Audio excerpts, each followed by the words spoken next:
오늘 부활주일입니다. 기독교에서 가장 큰 절기 중에 하나가 아니라 가장 중요한 절기가 바로 이 부활주일입니다. 예수님의 성탄은 하나의 시작이라고 이야기를 할 수 있다면, 이 부활은 예수님의 이 사역의 완성이며, 또 우리가 세상의 많은 종교와는 구별되는, 오늘 우리가 이 땅을 살게 하는 유일한 근거가 되는 것이 바로 이 부활로서 가능하다라는 사실입니다. 부활하신 주님이 2000년 전에만 부활하신 것이 아닙니다. 오늘도 이 시간에 우리가 부활하셔서 우리의 삶을 책임지시고 붙들어 주십니다. 우리가 그것을 누리고 있기 때문에 오늘 우리의 이 현실 속에서 그것을 뚫고, 절망을 뚫고 승리할 수 있는 것이죠. 우리가 이 시간에 믿음의 고백들을 하시고 선포하시고 선언할 수 있었으면 좋겠습니다. 우리 옆에 있는 분들 보시고, 옆에 있는 분들이 없다면 스스로 이렇게 고백하십시오. 예수님이 부활하셨습니다 라고 한번 인사해 보겠습니다. 예수님 부활하셨습니다. 예수께서 부활하셨어요. 네. 부활이 없다면은 기독교가 존재하는 이유가 없어요. 부활이란 메시지가 우리에게 그냥 매년 다가오는 것으로 느껴져서는 안 되죠. 오늘 이 시간을 통해서 예수 그리스도의 부활, 이 부활이 오늘 우리에게 주는 의미가 무엇인지를 한번 더 명확하게 새길 수 있는 귀한 시간이 되었으면 좋겠습니다. 이제 오늘 우리가 호세아 14장 마지막 부분에 도달했습니다. 우리가 이제 한 달 반 전부터 호세아를 통해서 하나님의 그 사랑을 살펴보았습니다. 호세아를 통해서 우리가 발견할 수 있었던 건 두 가지였던 것 같습니다. 첫 번째는 끊임없이 배신하는 이스라엘의 모습입니다. 배신한 이스라엘뿐만 아니라 오늘 우리의 현실이죠. 하나님을 등지고 하나님을 외면한 우리의 모습입니다. 그러나 그런 이스라엘을 포기하지 않으신 하나님을 우리는 이 호세아를 통해서 끊임없이 발견합니다. 하나님이 결단하시는 겁니다. 어떻게 결단하셨죠? 내가 너를 어찌 놓겠느냐, 내가 어찌 너를 버리겠느냐라는 결단입니다. 이 가슴 절절한 외침은 오늘 우리의 가슴과 우리의 영혼을 향하여서도 선포되는 메시지임을 우리들은 부인할 수가 없습니다. 이제 오늘도 우리는 그분의 사랑을 확인할 것이고, 이 부활의 기쁨과 감격을 다시 한번 누리는, 그리고 회복하는 귀한 시간들, 이 말씀을 통해서 다시 한번 경험해야 됩니다. 오늘도 주님은 우리에게 소망의 말씀을 주십니다. 오늘 우리의 삶의 자리에 절망이 있을지라도 너희들은 이 자리에서 패배자가 아니고 승리자라는 것을 오늘 이 말씀을 통해서 다시 한번 선명하게 드러내 주실 것입니다. 여러분, 근데 우리가 기억해야 될 것이 있고 봐야 되는 것이 있어요. 그게 뭐냐면, 이들의 삶이, 이스라엘 백성들의 삶이, 그리고 우리의 삶이 원래부터 하나님의 마음에 들었던 것이 아니라는 거죠. 하나님 앞에 온전한 모습으로 우리들이 서 있었던 것이 아니라는 거예요. 우리는 호세아 전체를 통해서 그 모습들을 끊임없이 보게 됩니다. 오늘 보면 1절도 한번 보십시오. 보면 1절에 뭐라고 이야기합니까? 함께 14장 1절의 말씀을 읽겠습니다. 시작. 이스라엘아, 내 하나님 여호와께로 돌아오라. 내가 불의함으로 말미암아 엎드러졌느니라. 하나님 호세아를 향해서 통해서 이스라엘 향해 외치게 합니다. 어떤 메시지를 주느냐? 돌아오라라는 것이죠. 돌아오라라는 겁니다. 여러분들 이 예언서 많은 부분을 보게 되면 이 돌아오라는 외침은 상당히 많이 발견됩니다. 떠나 있다라는 거예요. 하나님을 등지고 있다라는 것이죠. 여러분, 이 돌아오라는 말, 이 믿음의 길을 가면서 돌아온다라는 말의 의미는 상당한 중요한 의미를 갖고 있습니다. 그것은 바로 회개를 의미하는 거예요. 회개하라라는 것입니다. 주님께서 처음 이 땅에 오셨을 때에, 처음 공생애를 시작하셨을 때 외쳤던 메시지는 바로 회개의 메시지였습니다. 천국이, 하나님 나라가 가까이 왔으니 너희들은 회개하고 복음을 믿으라라는 것이죠. 회개라는 것은 단순히 내가 잘못했습니다라는 거 아닌 거 아시죠? 내가 하나님께 잘못했습니다, 내가 잘못했으니 제가 맞겠습니다, 이게 반성하는 게 회개가 아니라는 거예요. 그런 수준이 아니라 삶의 방향을 바꾸는 거죠. 내가 하나님을 보지 않고 있었습니다. 하나님을 등지고 있었습니다. 근데 내 삶의 방향과 목적과 모든 시선들을 주님께로 회복시키는 것, 그것이 바로 회개입니다. 그렇다면 여러분, 왜 우리가 하나님 앞에 시선을 들이지 못했을까요? 왜 우리가 하나님 앞에 돌아가지 않았을까요? 그 이유는 말씀을 통해서도 이야기합니다. 우상을 보는 것입니다. 우상을 왜 보았느냐라는 거예요. 우상을 왜 봤을까요? 우상을 바라보게 되면, 우상을 믿으면 그 안에 행복이 있을 거라는 거예요. 오늘도 우리 삶 속에서 우리가 추구하는 건 행복입니다. 우리가 잘 먹길 바라고 잘 산다라고 이야기하잖아요. 많은 것들을 누리길 원합니다. 그런데 문제는 무엇이냐면 그것이 쉽게 잡히지 않아요. 우리 손에 잡히지 않습니다. 왜 그럴까요? 그 이유를 우리는 호세아 13장에서 말씀을 통해서 발견하면 좋겠습니다. 13장 바로 앞장인데요. 13장 1절의 말씀을 함께 읽어보면 좋겠습니다. 13장 1절입니다. 시작. 에브라임이 말을 하면 사람들이 떨었도다. 그가 이스라엘 중에서 자기를 높이더니 바알로 말미암아 범죄함으로 망하였거늘. 여러분들, 에브라임이 말을 하면 사람들이 떨었다라고 이야기합니다. 여기서 말하는 에브라임은 북이스라엘을 의미하는 거예요. 북이스라엘이 말을 하며 떨었다라는 말의 의미가 뭐겠어요? 그들이 강력했다라는 거예요. 그들이 힘이 어마어마했다라는 거죠. 근데 그들이 그렇게 힘이 있을 수 있었던 이유는 뭐겠습니까? 그들이 그렇게 강력할 수 있었던 이유는 무엇입니까? 하나님 때문입니다. 하나님의 은혜가 아니고서는 불가합니다. 그런데 늘 문제가 있어요. 그것은 무엇이냐? 힘이 있으면 그것을 겸손하게 바라봐야 됩니다. 근데 그 힘이 자신들의 능력이라고 인정하고 생각한다라는 것이죠. 자기 애라 그러잖아요. 자기 존중과 이런 건 상당히 중요해요. 내가 잘하는 것, 그것에서 자부심을 갖는 것, 이건 중요한 일이지만, 그러나 그 힘의 근원과 능력, 모든 것들, 그 현장 속에서 하나님이 내게 주셨다라는 것을 우리가 놓치게 되면은 그런 인생들이 하는 실수가 뭡니까? 교만이잖아요. 오늘 말씀에서도 뭐라고 이야기해요? 자기를 높인다라고 이야기해요. 자기를 높인대요. 교만해지는 거죠. 근데 그 교만이 어디로 연결되는지 아십니까? 우상에게로 연결이 됩니다. 바알에게로 연결이 됩니다. 왜 섬기겠어요? 바알을 보게 될 때, 바알을 믿게 될 때 우리는 그 힘이 더 강해진다고 믿기 때문입니다. 우리 현실은 이래요. 본문 5절은 이렇게 이야기해요. 13장 5절 말씀은 이렇게 이야기합니다. 뭐라고 이야기해요? 내가 광야 마른 땅에서 너를 알았다. 하나님 말씀하시는 거예요. 내가 너를 광야에서 알았어 라고 이야기해요. 광야는 어떤 곳입니까? 아무것도 없는 거예요. 내 힘으로 얻을 수 있는 게 없어요. 내 힘으로 얻을 수 있는 거, 먹을 수 있는 거, 입을 수 있는 게 없어요. 그럼 어떻게 해요? 하나님의 힘이 필요해요. 하나님의 공급함을 철저하게 경험하는 것이 광야라는 거예요.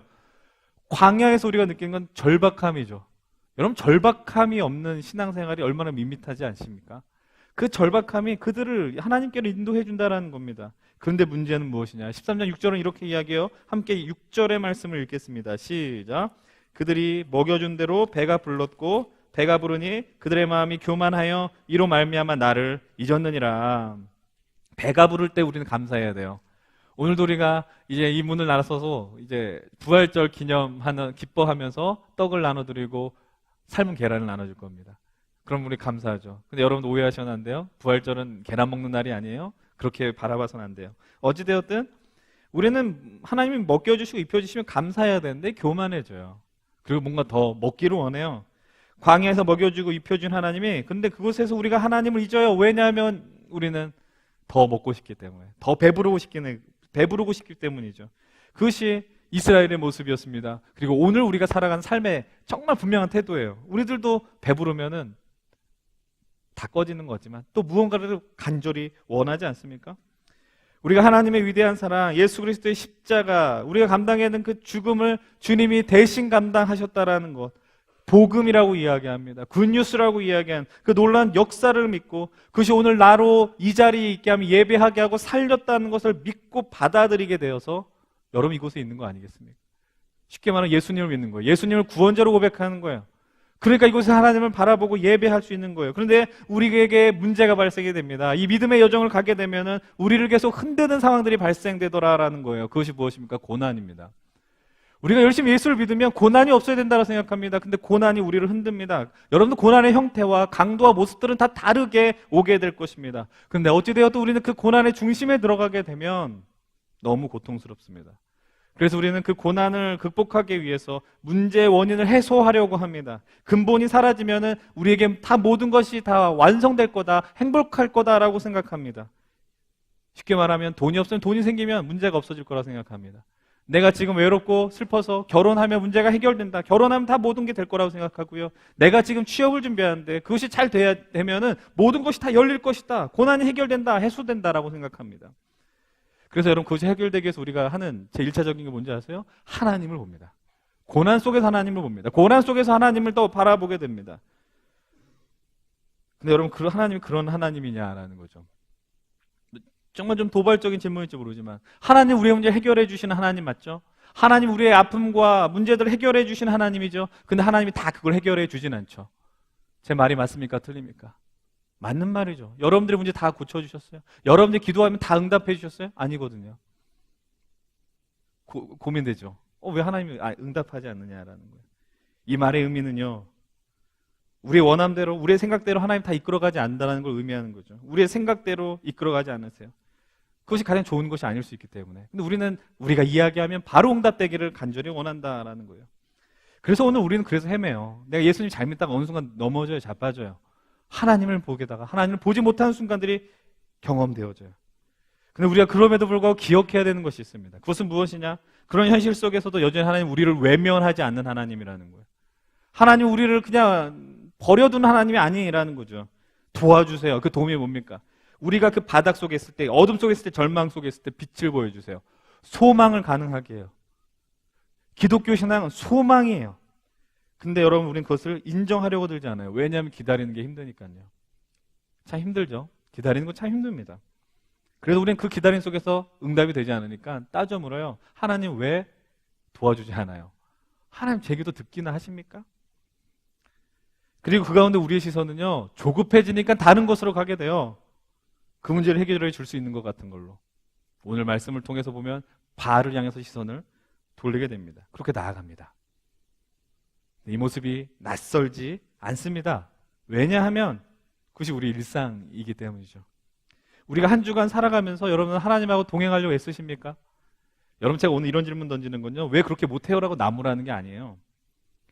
현실 속에서 하나님 인식하고 사세요. 여러분들 순간순간마다 어떤 목사님처럼 24시간 예수님 바라보십시다. 24시간 예수님 생각해 보십시다. 그렇게 하면서 살아가십니까? 근데 그렇게 우리가 잘 못해요. 어쩔 수 없어요 이런 게 아니라 그것이 그냥 우리의 모습일 뿐이에요. 우리의 실력일 뿐이죠. 근데 좀 아쉬워요. 하나님 우리의 온 우주의 만물의 주인이 되신다라고 우리가 고백합니다.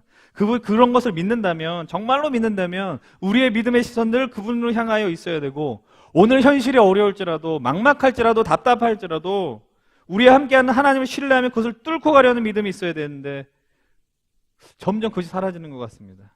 그래서 더 아쉬운 게 뭐냐면, 이곳에 있는 우리들이 정말 말 그대로 예수님과 같은 모습으로 믿음을 따라 살아가느냐, 그래요, 살아갈 때에 영광의 순간이 오느냐라는 믿음이 과연 존재하냐라는 거죠. 우리가 예수님 닮겠습니다, 예수님 따라가겠습니다, 그 영광의 순간이 오느냐? 오길 소망합니다. 경험하시길 바랍니다. 예수님을 닮은 삶. 근데 여러분들 그렇게 살아간다 할지라도 현실의 문제는 반드시 발생이 됩니다. 매주 매일 결단할지라도 현실의 장벽과 부딪히게 되고, 또 그것은 우리를 주저앉게 할 것입니다. 그게 좌절이고요, 또 우리 삶 속에 몇 번이고 반복될지 모릅니다. 근데 여러분들, 하나님께서 우리의 모습을 개의치 않으시고 본인의 의지와 마음을 또 말씀을 통해 드러내시죠. 그것이 오늘 본문 14장 4절입니다. 함께 4절의 말씀을 함께 읽어봅니다. 14장 4절입니다. 시작. 내가 그들의 반역을 고치고 기쁘게 그들을 사랑하리니 나의 진노가 그에게서 떠났음이니라.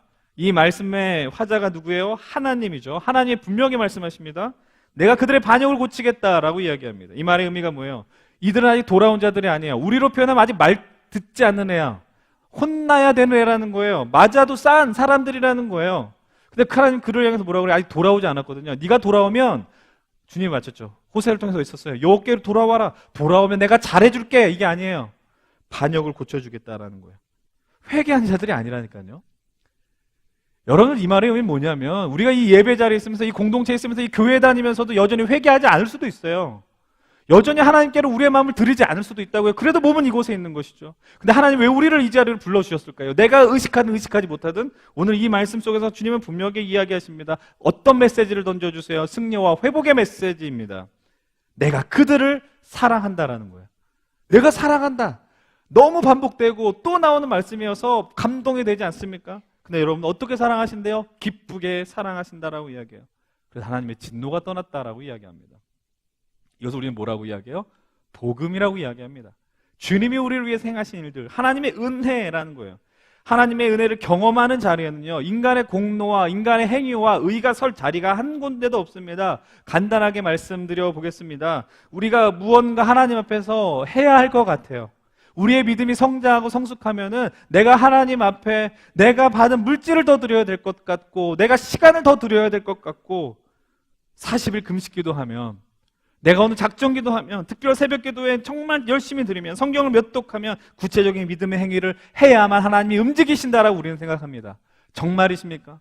여러분들이 그렇게 움직였기 때문에 하나님이 움직이셨어요? 여러분들이 뭔가 했기 때문에 하나님이 그렇게 움직이셨냐라는 거예요. 근데 그건 복음이 아니에요. 하나님, 우리가 거래하는 하나님이 아니거든요. 여러분, 여전히 우리는 죄악 가운데 있습니다. 우리는 예수님을 믿었어요. 오늘도 믿었어요. 믿고 나와 있어요. 그래도 우리의 삶 속에서 경험하며 하나님이 싫어할 행동들과 생각들 가운데 우리는 늘 젖어 있습니다. 예수를 믿는다고 고백하지 우리는 여전히 실패합니다. 또 넘어집니다. 여전히 분노합니다. 여전히 미워합니다. 그것이 우리의 현재 모습이에요. 현실이에요. 그런 실력의 소유자들 앞에서 하나님 뭐라고 이야기하는지 아세요? 내가 너를 기쁘게 사랑하리. 포기 안 하겠다라는 거예요. 포기 안 하겠다라는 거예요. 기억하십시오. 하나님의 사랑이 먼저입니다. 하나님의 사랑이 우선입니다. 먼저입니다.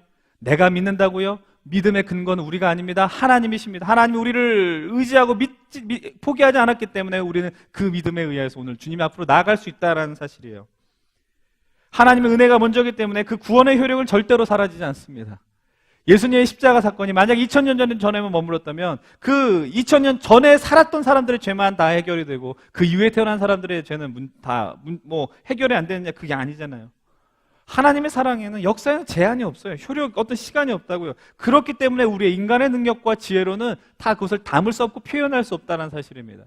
그래서 호세아 마지막 구절은 어떻게 이야기를 하고 있어요? 14장 9절의 말씀 함께 읽어보겠습니다. 시작.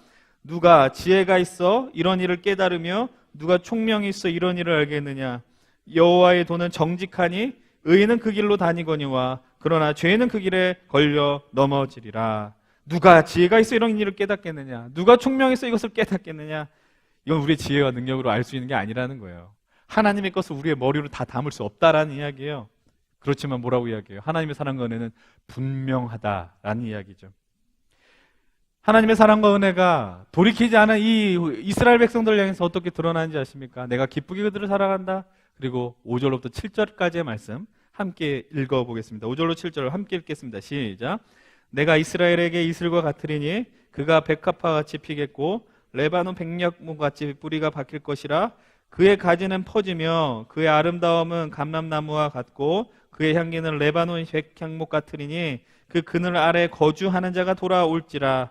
그들은 곡식같이 풍성할 것이며 포도나무같이 꽃이 필 것이며 그 향기는 레바논의 포도주같이 되리라. 하나님께서 무엇이 되겠다라고 약속해 주시냐? 내가 이스라엘에게 이슬같이 된다라고 이야기하십니다. 이슬과 같이.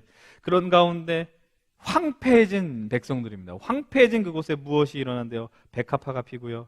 백향목이, 아름다운 백향목이 일어나고요. 감람나무와 포도주, 이 모든 것들은 복의 상징물들입니다. 복을 상징하는, 축복의 상징들이라고요. 이 말에 의하면 이스라엘의 회복을 의미하는 겁니다. 황폐했던 땅에 다시 열들이, 능력들이 회복되어진다는 거예요. 그런데 여기서 하나님이 이슬이 된다는 게 왜 중요한지 아세요? 여러분 아시는 것처럼 팔레스타인 땅에는요, 건기와 우기가 확실해요. 우기 때는 비가 어마어마하게 오는데 건기 때는 비가 내리지 않아요. 근데 건기 때 그 식물들이 어떻게 버텨요? 이슬로 버텨요, 이슬로. 우리가 여러분 그 찬양하잖아요. 새벽 이슬 같은 주의 백성들이, 청년들이 주님께 나오는 것. 여러분 이슬이 없으면 모든 것들이 다 연약해지더라라는 것입니다. 여러분 그 이슬이 황폐해진 그 땅을 회복시켜줍니다. 일으켜줍니다. 무너졌던 곳을 일으켜줍니다. 이스라엘은 망했던 곳입니다. 이스라엘은 무너졌던 곳입니다. 생명이 없던 곳입니다. 오늘 우리 이 단어들 부활주의를 맞이해 표현한다면 이스라엘은 사망 권세가 다 압도한 땅이었습니다. 이슬로 말미암아 이스라엘은 백합화처럼 피어나고 백향목처럼 뿌리가 내린다라고 약속하십니다. 죽음의 현실을 뚫고 생명의 능력이 넘쳐나는 곳으로 변화시켜 주신다 약속하시는 거예요. 죽음에서 생명으로 부활의 영광을 이스라엘이 경험하는 겁니다. 여러분 이스라엘 향한 약속의 메시지입니다. 그리고 예수 그리스도를 구주로 고백하는 성도들을 향한 하나님의 위대한 약속의 메시지입니다. 그리고 이것이 성도들이 경험하는 하나님의 풍성한 영광이 되는 것이죠. 제가 방금 전에 죽음과 부활의 메시지에 대해서 이야기했습니다. 그럼 한 가지만 생각해 보십시오. 여러분 죽음이 무엇입니까? 죽음이. 우리는 죽음을 알지 못합니다. 왜냐하면 우리가 경험한 자들이 없기 때문이죠. 부모님의 죽음, 사랑하는 누군가의 죽음을 경험했을지 모르지만 우리들이 경험해 보진 않았습니다. 죽는다라는 것, 사망이라는 것, 호흡이 끊어지는 것이죠. 누군가 이렇게 표현하던데요. 죽음이라는 거 별거 아니라고. 지금 마셨던 것을 숨을 들이마시고 나서 그것이 안 나오면 죽은 것이다. 맞잖아요. 우리는 매일매일 반복하는데 그것이 멈춰지면 우리는 거기서 죽는 것입니다. 여러분 그런데 그냥 단순히 죽는다라는 것이 그런 자연적인 의미로서의 죽음이 아니라 이 사망은 우리들에게 아닌 부활의 소망을 알지 못하는 자들에게는, 예수님을 인정하지 않는 자들에게는 두려운 겁니다. 부활이 아니라 사망이 가장 큰 힘이라는 거예요. 죽음이 다 덮친다라고 생각하는 거예요. 여러분들 살면서 죽음에 대해서 청년들께서는 아직 생각 안 하실 텐데 저도 마찬가지인 것 같고요. 그러나 여러분들의 부모님 세대나 할아버지 세대에게 여쭤보십시오. 현실이잖아요. 영정사진을 찍으신다라는 이야기. 근데 그곳에서 사람들이 연약해져서 죽음을 앞두고 병상세례를 받으려고 하는 그런 분들의 마음들, 왜 그럴까요? 일찍 믿었으면 좋겠는데 죽음에 대한 공포, 두려움들이 있다라는 거예요. 여러분, 죽으면요 어떤 의지와 선택이 없어요. 고통이 없을 것이다라고 생각할지 모릅니다. 고통이 왜 없겠어요? 여러분요, 죽으면 기회가 없습니다. 죽으면 소망이 없습니다. 여러분, 다른 동양 종교들은 어떤 걸 이야기해요? 윤회를 이야기해요. 다시 죽으면 태어날 것이다. 좋은 일 많이 하면 미남으로 태어날 것이다. 미녀로 태어날 것이다. 요즘 뭐 드라마들 많이 나오는데 그건 그냥 하나의 판타지일 뿐 아닙니까? 죽으면요 돌이킬 수 없어요. 혹시 여기서 정말 죽고 싶은 분 계십니까? 죽지 마십시오. 제가 예전에 그런 표현 했어요. 여러분들한테 그런 얘기하면 제가 맞을지 모르는데 제가 그런 얘기 했어요. 정말 죽고 싶으면 저한테 오십시오. 죽지 않을 정도로 패주겠습니다. 뭐 이런 얘기를 했었는데 제가 여러분한테 맞을 것 같아서. 여러분, 죽음은 돌이킬 수 없지만 죽음을 일으켜 주시는 분이 계십니다. 그 절망, 그 끝에서 바닥에서 일어서게 해주시고 기회를 허락해주는, 기회를 경험할 수 있는 놀라운 사건이 우리 인류 역사 속에 존재했습니다. 바로 예수 그리스도의 부활 사건입니다. 그 부활이 무엇을 이겨요? 죽음을 이겨요. 부활이 죽음을 이긴다고요. 그래서 기독교가요 강력한 힘이 있는 거예요. 기독교라는 것은 하나의 어떤 교회 예배당, 건물, 목사, 장로, 어떤 직책이 아니에요. 진리라고 이야기하죠. 죽음을 이기는 거예요. 강력한 힘이 있어요. 주님이 부활하셨다라는 거예요. 믿음을 갖는 자들, 여러분, 부활은 예수님만의 부활이 아닙니다. 믿는 자들의 부활이 됩니다. 우리들 결국 함께 부활합니다. 육신으로 일어선다라고 이야기합니다. 그러나 이런 수준으로 이해하셔서는 안 됩니다. 아까도 이런 이야기를 했었는데요. 오늘 우리가 이 문을 또 나서게 될 것입니다. 또 우리가 삶의 현실로 돌아갈 것입니다. 여전히 실패한 곳은 실패할 것입니다. 어려운 곳은 어려울 것이고요. 머리 아픈 곳은 머리 아픈 곳일 것입니다. 근데 그것이 우리의 삶이죠. 하나님을 믿는 자들의 삶은 무조건 형통이다라고 성경 이야기하지 않습니다. 우리의 현실은 완전하지 않기 때문이에요. 오늘 우리의 현실은 여전히 죄악이 가득한 세상이기 때문이죠. 하나님이 아닌 바알이 하나님 되려는 이 현실 속에 우리는 살아가게 됩니다. 그런데 오늘 우리는 무엇을 믿느냐라는 거예요. 부활하신 주님이 2000년 전에만 부활하셔서 그래 성경에 너희들 내 부활한 것을 읽어라라고 이야기하시는 하나님이 아니라 오늘도 우리와 함께 부활하신다라는 사실입니다. 부활은 현재적 메시지입니다. 과거의 메시지가 아닙니다. 부활의 능력은 오늘도 우리를 지배하며 이끌어간다라는 거예요. 우리가 오늘도 여전히 연약할 것입니다. 하나님 앞에 떼쓰고 반항한다 할지라도 하나님이 그래서 오늘 우리를 향해서 내가 너희들을 기쁘게 사랑한다라고 이야기합니다. 그래서 부활의 역사를 이 땅에서 맡은 바 역할, 우리가 이 땅에 정말 말 그대로 숨이 끊어지는 그 순간까지 하나님은 증명해 주실 거예요. 내가 너를 포기하지 않고 사랑한다라는 것이죠. 그것이 오늘 말씀을 통해서 어떻게 표현돼요? 다시 4절의 말씀을 함께 읽어봅니다. 4절에 눈을 두십시오. 4절 말씀 함께 보겠습니다. 시작. 내가 그들의 반역을 고치고 기쁘게 그들을 사랑하리니 나의 진노가 그에게서 떠났음이니라. 내가 기쁘게 그들을 사랑하리니. 여러분, 이 말이 좀 어색하지 않아요? 이 말이 좀 어색하게 느껴지지 않아요? 사랑한데 기쁘게 사랑한대요. 여러분, 사랑하면 당연히 기쁜 거 아니에요? 자연스러운 그 감정 속에서, 사랑 속에서 기쁜 반응 나오는 거 당연한 거 아닙니까? 근데 사랑의 대상이 사랑하기 어려운 사람이라면, 정말 진심으로 사랑하기 어려운 자라면 얘기는 달라집니다. 다시 말씀드립니다. 하나님의 사랑은 조건적 사랑이 아닙니다. 우리의 행동에 따른 사랑이 아닙니다. 그래서 더 큰 결단과 의지와 마음이 필요하십니다. 그리고 그 사랑의 대상이 또 변덕스럽게 변할 수도 있다는 사실을 안다면 그것을 사랑한다는 거 우리는 너무 어렵다는 거 잘 알고 계셔요. 근데 하나님도 알고 계셨거든요. 하나님 사랑한다고 우리가 이미 얘기하셨어요. 하나님 우리 1년 전에도 얘기하셨고 2년 전에도 얘기하셨고 태 속에 있을 때부터 하나님 우리를 사랑하시는 하나님이에요. 근데 어떤 것도 알고 있는지 아십니까? 오늘도 우리가 하나님을 배신하고 배반하고 죄악 가운데 있을 것도 하나님을 알고 계셨어요. 근데 우리를 포기하지 않으셔서 그 사랑이 쉽지 않다는 걸 아셔서 그분이 행한 일이 무엇입니까? 인간이 되셨어요. 죄인들을 구원하기 위해서 죽음의 길을 선택하셨어요. 그 길을 주님이 이렇게 말씀하시는 거예요. 내가 너희들 기쁘게 사랑한다라는 거예요. 그때 함께 살았던 사람들만 사랑한다가 아니라 오늘 여전히 너희들을 사랑한다라는 거예요. 너희가 넘어지고 실패하고 그 자리에 있을 때 나를 부르지 않을 그때도 나는 너를 기쁘게 사랑한다라고 이야기하십니다. 이것이 오늘 우리로 하여금 살아가는 부활의 능력이 되는 줄로 믿습니다. 여러분, 제가 정말 미쳐나는 삶의 경험 속에서, 목회 경험 속에서 늘 던져지는 질문이 있고 불안해지는 확신에 찬 생각들이 무엇인지 압니까? 인간을 사랑할 수 있느냐라는 거예요. 인간이 사랑할 수 있느냐라는 거예요. 아쉽게 느껴지면서도요, 너무 어렵다라는 거예요. 사랑하라고 가르치거든요. 내가 너희를 사랑한 것처럼 너희도 서로 사랑하라. 쉽지 않아요. 여러분, 이렇게 되죠.